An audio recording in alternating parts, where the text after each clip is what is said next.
ભારતમાં એક હિન્દુ સંપ્રદાય જે ભાગલા સમયે ભારતમાં જોડાવા માંગતો હતો, પરંતુ હવે તે બાંગ્લાદેશનો ભાગ છે. હકીકતમાં ચિત્તાગોંગ હિલ ટ્રેક્સનું ભવિષ્ય 2 ડિસેમ્બર 1947ના રોજ નક્કી કરવામાં આવ્યું અને આ પ્રદેશ પૂર્વ પાકિસ્તાનને આપવામાં આવ્યો.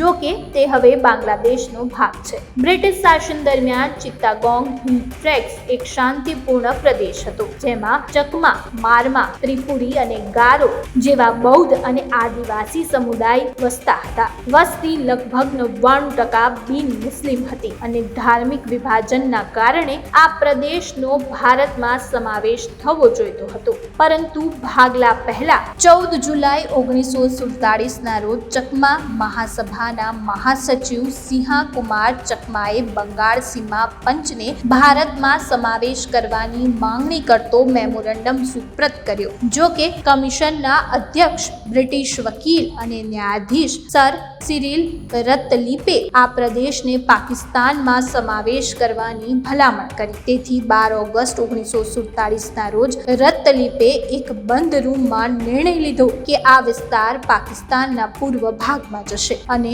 16 ઓગસ્ટ 1947ના રોજ રેડિયો દ્વારા આ જાહેરાત કરવામાં આવી. ચકમા સમુદાયે વિરોધ કર્યો અને બાદમાં 2 ડિસેમ્બર 1947ના રોજ બ્રિટિશ અને પાકિસ્તાની અધિકારીઓની સંયુક્ત બેઠકમાં ચિત્તાગોંગ હિલ્સ ટ્રેક્સના કાયમી વિલીનીકરણ માટે આદેશ જારી કરવામાં આવ્યો. આ નિર્ણયથી ચકમા સમુદાયની સ્વાયત્તતા અને જમીન અધિકારનો અંત આવ્યો. તેમના નેતાની ધરપકડ કરવામાં આવી અને હજારો પરિવારને વિસ્થાપનનો સામનો કરવો પડ્યો, જેથી 2 ડિસેમ્બરને હજુ પણ ચકમા સમુદાય માટે કાળા દિવસ તરીકે યાદ કરવામાં આવે છે.